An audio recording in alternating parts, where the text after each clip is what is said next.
Bonjour à tous. Bonjour. Est-ce que tout le monde arrive à nous entendre correctement? C'est parfait. Donc, avant tout, nous vous remercions à tous les participants de votre inscription dans notre webinaire en partenariat avec MDS Expat, avec Claudia. Je me présente premièrement, donc je m'appelle Diogo Silva Melo, je suis avocat à CAD Guerreiro. Je suis ici avec mon collègue et ami Anthony Mera, qui est le chef de l'équipe du French Desk au cabinet, et aussi avec notre partenaire Claudia Silva de MDS Expat, qui a déjà un partenariat avec CAD Guerreiro il y a longtemps et qui fait l'appui de toutes les familles francophones et de tous les expatriés qui se déménagent au Portugal en faisant appui au niveau des assurances, à tout niveau. Anthony et Claudia, je vous laisse seulement faire votre présentation. Merci pour la présentation, Diogo. Donc, bonjour à tous. Je m'excuse de ce petit retard. C'était ma faute, j'étais en pleine réunion, donc mes excuses avant tout.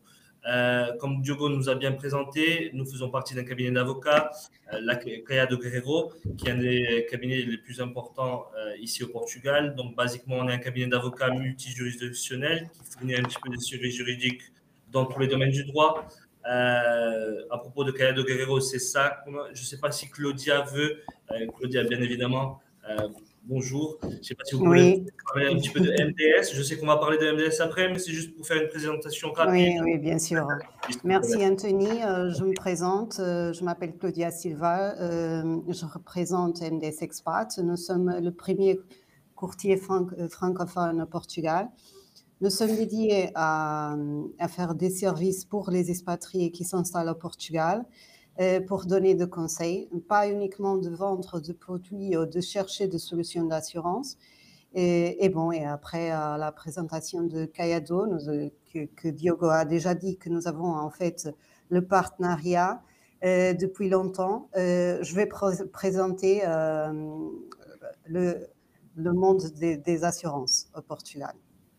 Parfait, merci beaucoup. Donc, alors, on va commencer nous de notre part. Donc, j'espère que vous arrivez à nous écouter de la meilleure façon. Donc, comme j'étais en train de le dire, on est un cabinet assez important ici au Portugal. On a un cabinet qui fait un petit peu tout le domaine du droit, moins le droit pénal pur. Le droit pénal économique est aussi une de nos spécialités. On essaye de faire, et nous qui travaillons plutôt avec le droit fiscal, donc on essaie de faire l'accompagnement de A à Z de tous les clients francophones. Quand je dis clients, je dis sociétés et personnes physiques pour s'installer au Portugal. Quand on parle de personnes morales, par exemple, on fait les accompagnements des filiales, on fait les constitutions et les créations de succursales. Donc, tout le quotidien des sociétés, on essaie de les accompagner le plus possible. D'accord ? Donc, comme vous pouvez le voir, donc, notre cabinet est assez bien positionné au niveau des rankings au Portugal. Caiado Guerreiro est un cabinet complet au niveau de tous les domaines légaux. Effectivement, de notre côté, en tant que French Desk, on fait l'appui principalement au niveau des private clients. Concrètement le droit fiscal et aussi tous les domaines du droit qui accompagnent l'expatriation et le déménagement au Portugal, y compris le droit immobilier, le droit fiscal et toutes les questions qui sont concernant le déménagement soi-même vers le Portugal. Tout à fait, exactement. Donc, juste on va le faire rapide, hein, juste certains de nos clients qui nous ont donné l'autorisation de partager ce genre d'informations. Donc, on a ici des clients assez importants, comme vous pouvez le comprendre, UBS, Farol, Prada, qui est aussi un de nos clients ici. Donc, juste pour la faire assez rapidement, les prix, on apparaît dans plusieurs directoires internationaux, dont The Legal 500, qui est un directoire assez connu du point de vue des cabinets d'avocats. Donc, voici les différents annuaires qu'on a. Et le reconnaissance, bien évidemment, témoignage des clients qui est toujours assez important. Passons maintenant aux choses sérieuses. Donc, on va vous parler un petit peu du statut de la résidence non habituelle, on va vous parler des réinvestissements de plus-value qui sont effectués dans le droit immobilier, on va vous parler aussi du nouveau programme qui est aussi en vue du point de vue du gouvernement, qui va être discuté demain, qui est le programme Mais Habitação, qui prévoit plusieurs changements qui seront actés demain. Donc, on va vous apporter ces informations. Bien évidemment, les informations de ce programme ne sont pas encore concluses, mais on essaiera après de vous, suite à ce webinaire, de vous maintenir informé, bien évidemment, des modifications, des changements qui pourront apporter cette modification législative. D'accord ? Donc, le statut RNH que normalement est assez connu à l'étranger, qui effectivement est un statut fiscal, un programme fiscal qui attire beaucoup de familles qui s'installent au Portugal au niveau fiscal, et un statut RNH, en voulant dire résident non habituel, mais le nom effectivement n'est pas le plus harmonieux, parce qu'effectivement, pour être inscrit en tant que RNH, en tant que résident non habituel, il faut effectivement basculer la résidence fiscale vers le Portugal. C'est un statut fiscal qui a été créé en 2009, et dès 2009, effectivement, c'est assez important pour toutes les familles qui s'installent au Portugal, ayant accès à plusieurs bénéfices fiscaux. Bien évidemment, ça dépend toujours du type de revenus, mais effectivement, ça attire toujours beaucoup de familles au Portugal. La première étape, et pour ceux qui sont déjà installés au Portugal, la première étape pour s'installer ici au Portugal est effectivement l'obtention du numéro d'identification fiscale, le fameux NIF. Donc, le fameux NIF, ce NIF est important pour tout, pour ouvrir un compte bancaire, pour acheter une maison, pour signer un contrat de bail, pour tout au niveau fiscal. Et effectivement, pour ceux qui souhaitent s'installer au Portugal pour bénéficier du statut fiscal du RNH, auront obligatoirement besoin d'obtenir ce NIF et aussi une adresse au Portugal qui pourra être bien évidemment à travers d'une acquisition immobilière ou un contrat de bail dûment enregistré auprès de l'administration fiscale portugaise, et aussi entamer quelques diligences auprès de l'administration fiscale qui aujourd'hui sont effectuées électroniquement jusqu'à l'octroi du statut soi-même, que normalement prend entre 24 à 48 heures. Exactement. C'est précisément ça. Juste une petite note, juste pour que ça soit clair du point de vue des personnes qui sont en train d'assister à ce webinaire. Quand on parle de résidence non habituelle, on parle obligatoirement d'une résidence fiscale au Portugal. D'accord ? Le statut est seulement un bénéfice qui vous est attribué ou un statut qui vous est attribué suite aux requis qui sont stipulés dans la loi. D'accord ? Donc, c'est précisément dans ce cadre-là qu'on va parler de l'obtention du statut. Donc, pour être RNH, il faut avoir une adresse au Portugal, comme Diogo est en train de nous le dire, ou avoir un séjour supérieur à 183 jours. Ça veut dire que ou vous fixez votre résidence fiscale ou à travers un contrat de bail ou à travers une acquisition, ou vous passez plus de 183 jours au Portugal, et là, l'autorité fiscale portugaise pourra vous considérer comme étant résident fiscal portugais, même si vous n'avez pas fait de déclaration, même si vous n'avez pas été à l'autorité fiscale portugaise, donnez l'adresse portugaise qui sera associée à votre numéro d'identification fiscale. D'accord ? Ça n'arrive presque jamais, les 183 jours, mais il faut faire attention parce que c'est un critère qui est présent dans pratiquement tous les codes fiscaux européens. Ça veut dire que, par exemple, vous êtes en France, vous avez une résidence fiscale au Portugal et vous avez le statut RNH. Si vous passez plus de 183 jours en France, par exemple, l'autorité fiscale française pourra déconsidérer votre résidence fiscale portugaise vu que vous avez passé plus de 6 mois en France. Vous avez passé plus de 183 jours en territoire français. Et donc, l'adresse portugaise qui était associée et qui est votre adresse fiscale pourra sauter du point de vue de l'administration fiscale française vu que vous avez passé plus de 183 jours en territoire français. C'est ce que nous conseillons toujours à nos clients, c'est de ne jamais aller de l'avant concernant les 183 jours. D'accord ? Donc, faire très attention à ce critère, surtout dans le pays de sortie. D'accord ? Un autre requis, ça veut dire qu'après que vous avez fixé votre résidence fiscale, un autre requis, c'est de ne pas être résident fiscal au Portugal pendant les 5 dernières années pour pouvoir obtenir le statut. Ça veut dire que si vous êtes venu en 2020, vous avez demandé votre NIF, vous êtes reparti en France avec une adresse portugaise qui est associée à votre numéro d'identification fiscale et vous voulez revenir en 2023, Si vous n'avez pas fait la demande en 2020, par exemple, aujourd'hui, vous ne pouvez pas faire la demande du statut de la résidence habituelle parce que depuis 2020, un des critères était de ne pas être résident pendant les 5 dernières années, chose que vous l'étiez en 2020. Donc, il faudra faire très attention à cette situation aussi. Le régime est valable pendant 10 ans. Jusqu'en 2012, il y avait la possibilité de renouvellement de ce statut. Aujourd'hui, cette possibilité n'existe plus. Donc, c'est 10 ans. Et après les 10 ans, vous êtes imposé comme un résident fiscal normal, disons comme ça, sans les bénéfices qui sont directement associés au statut. D'accord ? Donc, au-delà de l'inscription en tant que RNH, qui effectivement doit remplir les 2 requis, c'est-à-dire basculer la résidence fiscale vers le Portugal et ne pas avoir été résident fiscal au Portugal dans les 5 dernières années, il y aura bien évidemment, par chaque année en tant que résident fiscal au Portugal, des obligations déclaratives auprès de l'administration fiscale portugaise. C'est-à-dire, chaque année, entre avril et juin de l'année fiscale, qui au Portugal commence le 1er janvier jusqu'au 31 décembre, tous les revenus de toute source, donc c'est-à-dire de source mondiale, de tous les pays qui puissent avoir comme source de revenus, devront être déclarés lors de la soumission de la déclaration fiscale. Et effectivement, au-delà des revenus soi-même, il y aura aussi l'obligation de déclarer le IBAN et le SWIFT de les comptes détenus hors du Portugal. Tout à fait. Ça veut dire que dès que vous changez votre résidence au Portugal, même si vous avez le statut de la résidence habituelle qui prévoit une série d'exemptions, vous avez toujours les obligations déclaratives qui sont directement associées à votre résidence fiscale. D'accord ? Faites très attention à cette situation. Concernant le statut, donc il y a plusieurs avantages qui sont directement liés à ce statut. Les revenus professionnels pourraient être imposables à un taux forfaitaire de 20% s'ils sont considérés comme d'autres valeurs ajoutées. Donc, si vous avez le statut RNH et vous avez une activité qui est considérée comme d'autres valeurs ajoutées qui génère des revenus, vous serez imposable à un taux forfaitaire de 20%, d'accord, du point de vue de l'autorité fiscale portugaise, toujours.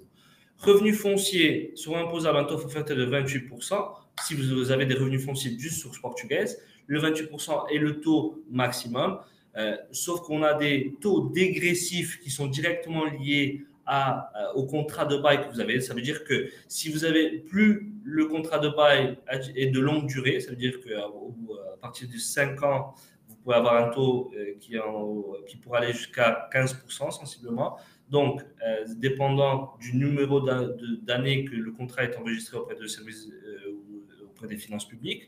Donc, vous serez soumis à un taux dégressif. Ce ne sera pas les 28%. Les 28% est seulement pour les contrats de courte durée, par exemple, un contrat de bail de 1 an. Si vous avez un contrat de bail de 1 an, il sera imposé, les revenus qui sont générés par ce contrat de bail seront imposés à 28%. Une autre chose qui est assez intéressante du point de vue portugais sont les plus-values immobilières. Ça veut dire que si vous avez acheté une maison ici au Portugal, vous êtes résident fiscal portugais, vous avez acheté une maison ici au Portugal et vous voulez revendre cette maison, si vous faites une plus-value, par exemple, vous l'avez achetée à 100 000 euros, vous allez la revendre à 200 000. Vous pouvez noter que sur les 100 000 euros de bénéfices de plus-value que vous avez effectués, 50% de cette plus-value sera déconsidérée du point de vue de l'imposition. Ça veut dire qu'il sera exempté. Ça veut dire que si vous avez fait une plus-value de 100 000 euros, 50 000 euros ne sera pas imposable, d'accord ? Sachant que, bien évidemment, les autres 50 000 euros que vous avez effectué de plus-value seront imposables du point de vue portugais au taux progressif. Tout autre type de revenu, en principe, sera imposé en conformité avec le système normal d'imposition portugais, en restant notamment assujetti à l'application de taux progressif jusqu'à 48%.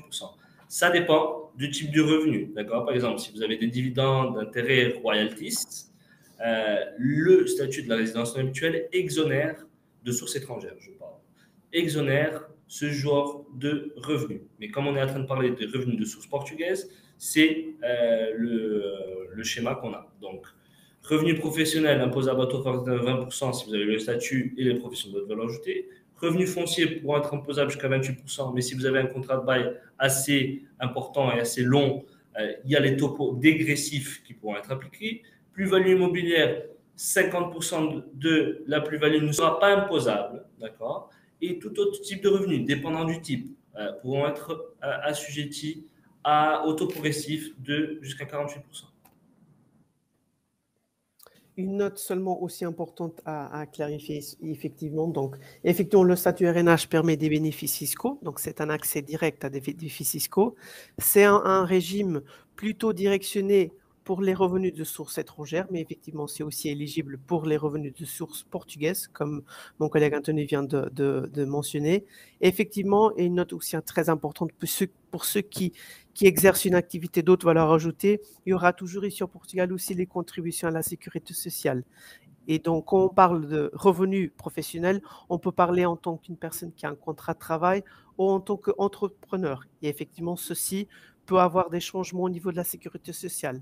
Pour vous donner une idée assez générale de comment ça se passe au Portugal, la sécurité sociale, qui est très différente en comparaison avec la France, pour ceux qui ont un contrat de travail au Portugal, l'entreprise, c'est-à-dire l'entité patronale, paye 23,75% sur le revenu à titre de contribution sociale et l'employé, c'est-à-dire la personne qui a le titre de recevoir ce revenu, aura une contribution de 11%. Pour ceux qui sont freelancers, les fameux entrepreneurs, ils auront effectivement un calcul assez différent. Donc, pendant la première année, ils pourront être exonérés, mais à partir de la deuxième année d'activité, il y aura un taux de 21,4% sur 70% du revenu trimestriel. Donc, effectivement, avant d'avancer et d'organiser l'activité considérée comme d'autres valeurs rejetées, il faut toujours faire attention effectivement aux contributions sociales qui seront appliquées ou pas au niveau de ce revenu. Bien évidemment, on a aussi toujours des conventions de sécurité sociale avec d'autres pays. On a le fameux formulaire A1 qui permet effectivement que ça soit seulement un des pays à charger les contributions sociales. Effectivement, ça dépend de cas par cas, mais effectivement, au-delà de l'IRS, c'est-à-dire l'impôt sur le revenu, il faut toujours voir si une personne, un contribuable, a une activité, il faut toujours voir les deux côtés en incluant aussi les contributions à la sécurité sociale. Exactement. Donc, ce slide, juste pour parler sur l'imposition sur l'immobilier qu'on a déjà parlé, je pense que je vais passer ce slide vu qu'on a déjà parlé de cette situation tout à l'heure. Basiquement, là, ce slide, on va vous informer comment être exonéré d'impôt sur les plus-values immobilières. Ça veut dire que, comme on vous a parlé tout à l'heure, quand vous avez une acquisition et une vente d'un bien immobilier, vous avez les 50% d'exonération, mais les autres 50% sont imposables. Pour ne pas être imposé sur les 50%, les restants 50%, vous avez une possibilité qui est de réinvestir la valeur de la vente dans une nouvelle habitation. Et quand on parle de nouvelle habitation, je parle toujours d'une habitation principale. Ça veut dire que la situation du réinvestissement pour être exempté, pour être exonéré de l'impôt sur les plus-values immobilières, vous devez vendre votre habitation principale. Ça veut dire que cette habitation devra être inscrite auprès du service de finances comme étant votre habitation principale. Et vous avez la possibilité de la vendre, mais si vous voulez être exempté de plus-value, vous devez réinvestir la totalité de la plus-value que vous avez effectuée dans une acquisition d'un nouveau logement. Vous avez des délais qui sont assez importants, qui sont les délais de 24 mois qui précèdent ou les 36 mois qui suivent la transaction. Ça veut dire que si vous avez trouvé la maison de vos rêves avant de vendre votre habitation principale, vous pouvez l'acheter et après vendre. Ou vous pouvez faire le contraire, vendre premier pour après acheter. Le code fiscal portugais vous permet ces deux possibilités. Vous avez 24 mois pour l'acquisition qui précède et 36 mois qui suivent la transaction. Donc, 24 mois avant, 36 mois après. D'accord ? Tenez en compte que ce réinvestissement devra être informé à l'autorité fiscale portugaise lors de votre déclaration d'impôt. Ça veut dire que si imaginons que vous vendez cette année votre habitation principale et que vous allez déclarer, comme ça fonctionne comme en France, par exemple, vous allez vendre cette année, mais vous devrez déclarer cette vente seulement l'année prochaine. Donc, vous vendez en 2023, en 2024, en 2023, vous avez vendu et vous avez acheté, mais en 2024, vous devez mentionner que vous avez acheté et vendu. Et donc, il faudra faire très attention à cette situation. Pourquoi? Parce qu'on a beaucoup de clients qui viennent nous voir parce qu'ils ont mal rempli la déclaration. Ça veut dire que si vous n'informez pas l'autorité fiscale portugaise que vous avez fait un réinvestissement dans une habitation principale, vous serez imposé sur la plus-value que vous avez effectuée. Donc, il faut faire très attention à ça. Aussi, une autre situation où vous avez la possibilité d'être exonéré des plus-values immobilières, c'est si vous avez acheté un bien immobilier au Portugal avant 1989. Ça veut dire que si vous avez une maison au Portugal avant 1989, vous avez la possibilité d'être exempté, exonéré. Pourquoi? Parce que le code fiscal concernant les plus-values, normalement le code IRIS, l'impôt sur les revenus des personnes physiques, est seulement entré en vigueur le 1er janvier 1989. Ça veut dire que si vous avez des habitations ou si vous avez des maisons au Portugal qui ont été achetées avant cette date, ils seront exemptés de plus-value. En ce qui concerne les personnes qui ont plus de 60 ans et qui sont retraités, il y a aussi la possibilité de vendre votre habitation principale et de réinvestir la totalité de la plus-value dans un contrat d'assurance vie ou dans un fonds de pension en capital variable pour fuir, entre parenthèses, à l'imposition des plus-value. Il faudra faire très attention parce que toutes ces situations devront être mentionnées dans votre déclaration d'impôt. D'accord? Donc, au niveau des revenus fonciers de source portugaise, donc suite à toutes les informations qui ont été parvenues jusqu'à présent, donc pour que les contrats de bail soient effectivement valables du point de vue fiscal, ils doivent effectivement être enregistrés auprès de l'administration fiscale portugaise. Et ceci signifie qu'il y aura un impôt de timbre, un droit de timbre de 10% qui sera applicable au premier loyer. Et effectivement, aussi les revenus fonciers qui sont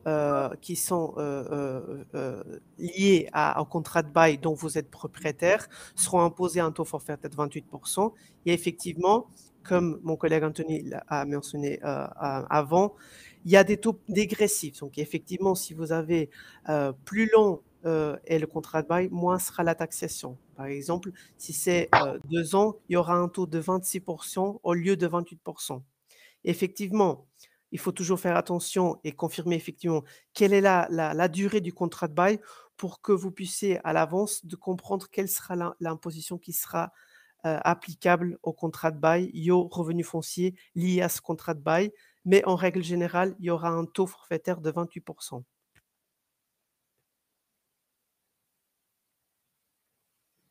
Juste pour aussi donner quelques notes assez importantes. Donc, le statut RNH, comme vous avez pu comprendre, effectivement, est un statut assez spécial et assez important au Portugal qui attire beaucoup de monde et beaucoup de familles qui s'installent ici.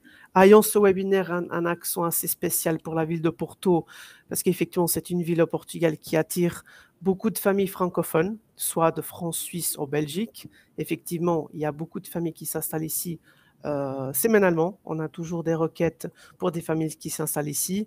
Même pour ceux qui ont des petits-enfants, effectivement, c'est une ville qui a déjà une infrastructure assez positive au niveau de collèges privés qui, comme le fameux lycée français et d'autres, qui permet d'obtenir une éducation avec la langue maternelle française. Donc, effectivement, c'est une ville, et au-delà, bien évidemment, de Lisbonne et de Algarve, le sud du pays, c'est une ville qui, effectivement, dans les derniers temps, attire vraiment beaucoup d'attention aux familles françaises.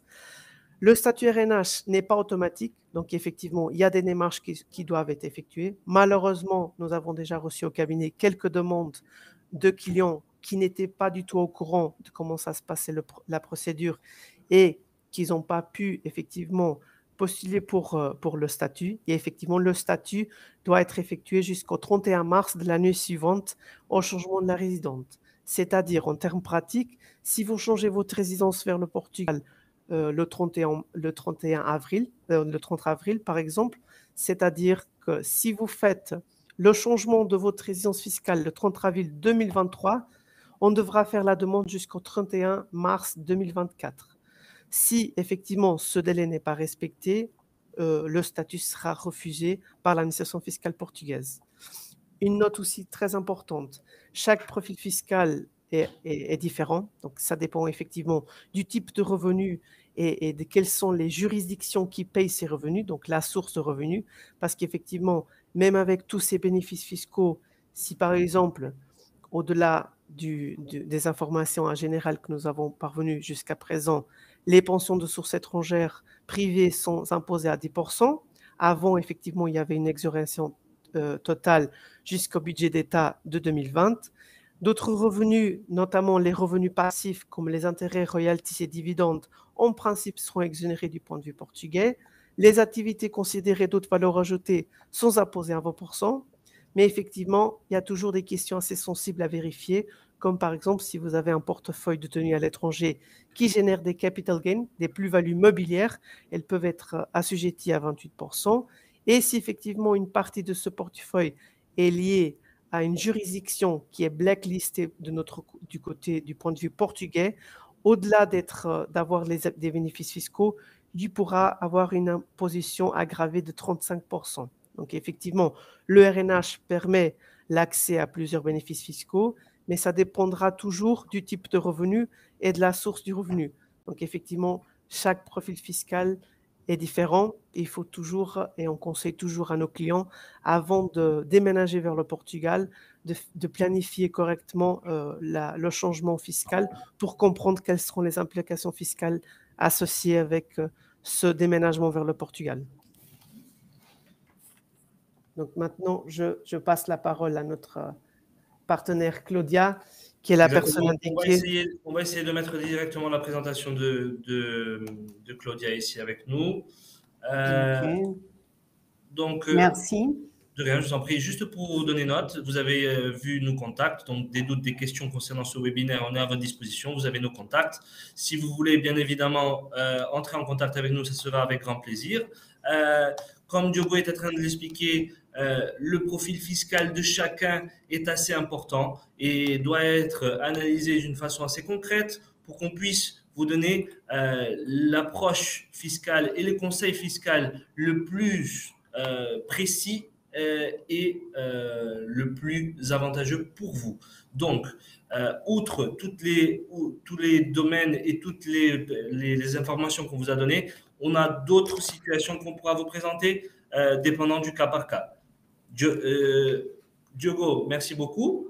De notre part, de Caia de Guerrero, c'est tout.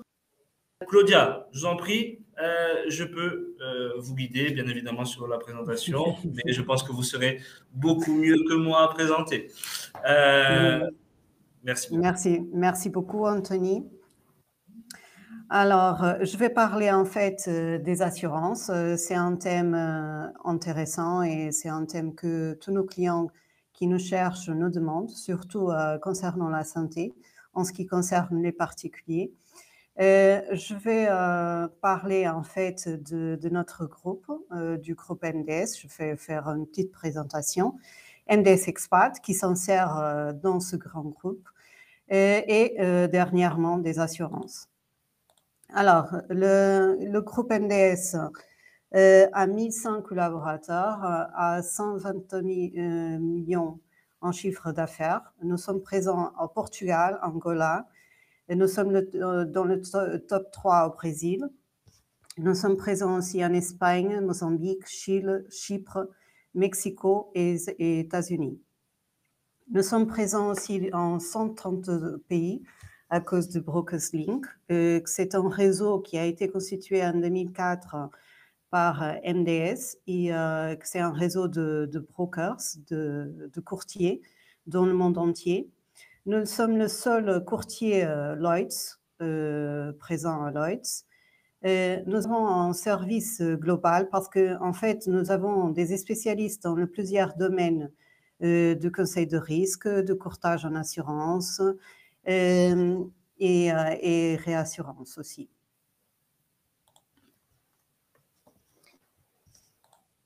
En fait,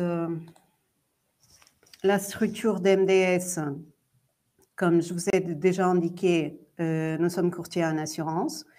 Nous faisons du conseil en risque, réassurance, et nous avons aussi une captive en Malte, c'est iHome.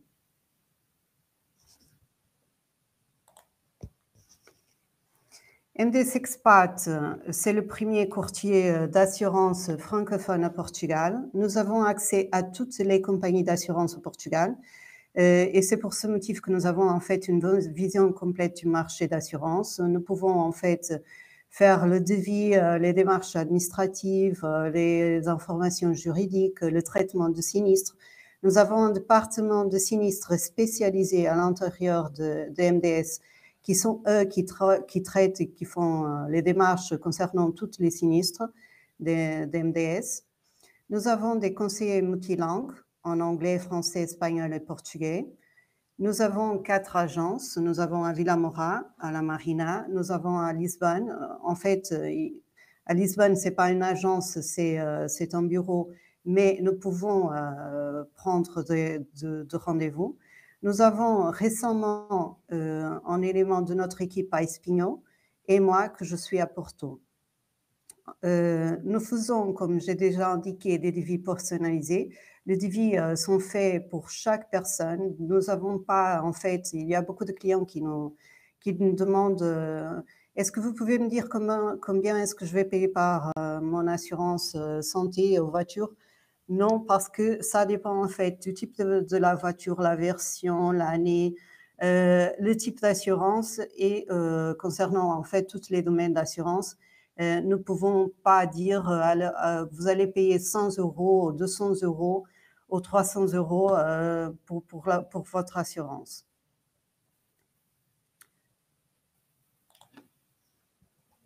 On fait, en fait, on travaille dans tous les domaines d'assurance, accident du travail, responsabilité civile, multirisque habitation, auto, santé, accident de la vie et d'autres assurances aussi, que je n'ai pas mis ici. En fait, j'ai mis les assurances que le particulier nous cherche plus et les entreprises aussi.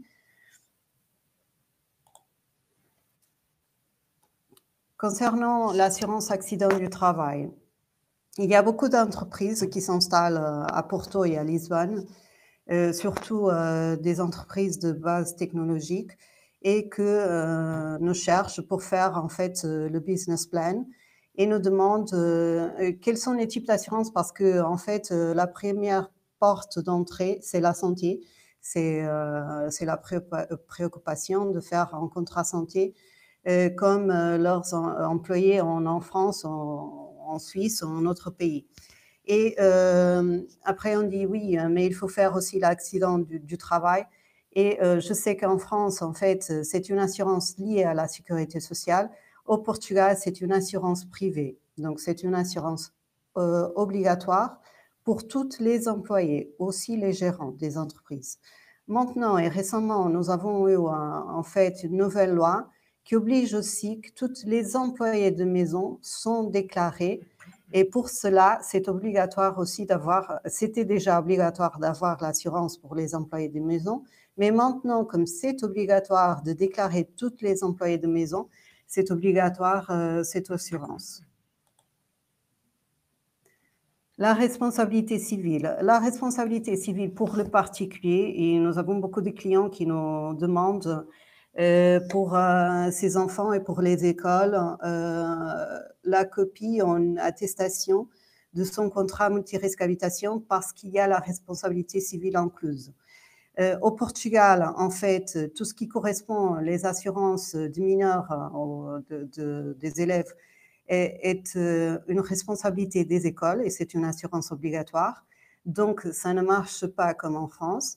Mais oui, c'est vrai que la responsabilité civile, c'est une couverture qui est incluse dans le contrat multirisque habitation, par exemple. Il y a d'autres contrats, comme par exemple des contrats voyage, des contrats accidents de la vie, qu'il y a aussi la responsabilité civile, mais sachant que sur le contrat multirisque habitation, il y a la couverture de responsabilité civile.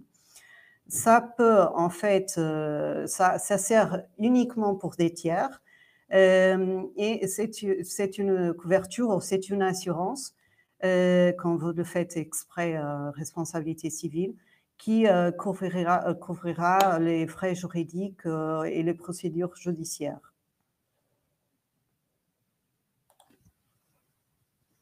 La multirisque habitation. Pour le particulier, je crois que c'est en fait la deuxième ou troisième assurance que les clients ne cherchent plus. C'est la multirisque habitation, même parce que c'est une assurance obligatoire dans le pays d'origine. Ici au Portugal, c'est une assurance obligatoire en cas de propriété horizontale. Et c'est obligatoire la couverture d'incendie. On conseille tous nos clients à faire l'assurance multirisque habitation, même que en fait ils ont une maison, parce que ça, comme j'ai dit précédemment, il y a la couverture de responsabilité civile qui peut en fait vous couvrir s'il y a des dommages aux tiers et s'il y a des personnes blessées. Donc, on conseille tous nos clients de l'avoir, même pour le contenu. Nous avons beaucoup de clients qui, en fait, nous contactent parce qu'au Portugal, comme ce n'est pas obligatoire l'assurance pour les locataires, qui nous demandent si en fait, il faut faire l'assurance pour le contenu. Oui, on conseille tous nos clients à faire l'assurance parce que, à cause, en fait, pour protéger ses biens et aussi la responsabilité civile qui est incluse. Concernant l'assurance auto, c'est une assurance obligatoire et nous avons beaucoup de demandes, en fait, parce que la plupart de personnes veulent en fait emmener ces voitures du pays d'origine. Et en fait, il faut faire toute la tramitation auprès de l'IMT, c'est l'entité responsable pour le changement des plaques au Portugal. Après, quand le véhicule a une plaque portugaise, oui, bien sûr, il faut faire une assurance au Portugal. Nous avons la possibilité de faire uniquement la RC, qui a aussi la défense juridique, le bris de glace et l'assistance pour la voiture. Mais nous avons aussi les couvertures facultatives pour que les personnes appellent usuellement le tout risque. Okay. Et donc, on peut faire l'assurance. Après, on peut construire un petit peu l'assurance comme le client il veut.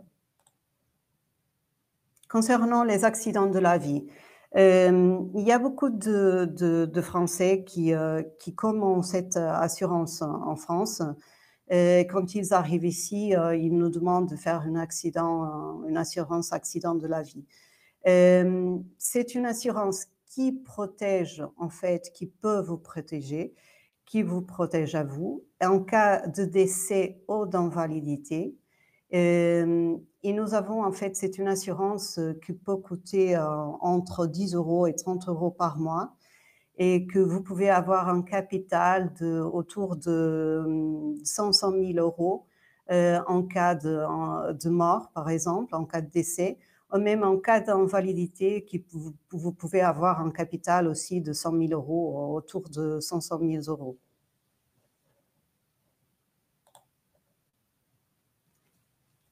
L'assurance vie, avec les prêts de maison et après le client, quand ils arrivent ici au Portugal, ils vont ouvrir ses comptes à la banque. Et quand ils veulent acheter un bien immobilier, en fait, la banque dit bon, c'est obligatoire d'avoir une assurance vie. Le client, en fait, font ce type d'assurance parce que la banque exige, la plupart de banques exigent ce type d'assurance. On fait ce type d'assurance aussi, ok. Donc, bien sûr, c'est une assurance qui vous couvre en cas de décès et en cas d'invalidité. Et donc, nous avons plusieurs options concernant l'assurance vie. À part de l'achat du bien immobilier, vous pouvez aussi faire un contrat vie, qu'on appelle un contrat vie-risque, qui vous pouvez faire un contrat pour couvrir en cas de décès 100 000 ou 200 000 €.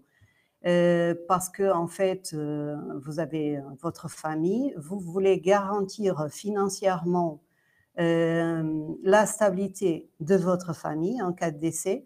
Donc, nous avons aussi la possibilité de faire des contrats à vie. Nous avons aussi plusieurs modalités, donc modules. Nous avons la possibilité de faire de contrats à vie avec épargne aussi, c'est possible, et faire de contrats vie et investissement, c'est autre possibilité. Concernant la santé, j'ai laissé ce dernier slide, en fait, c'est la dernière assurance que je vais parler.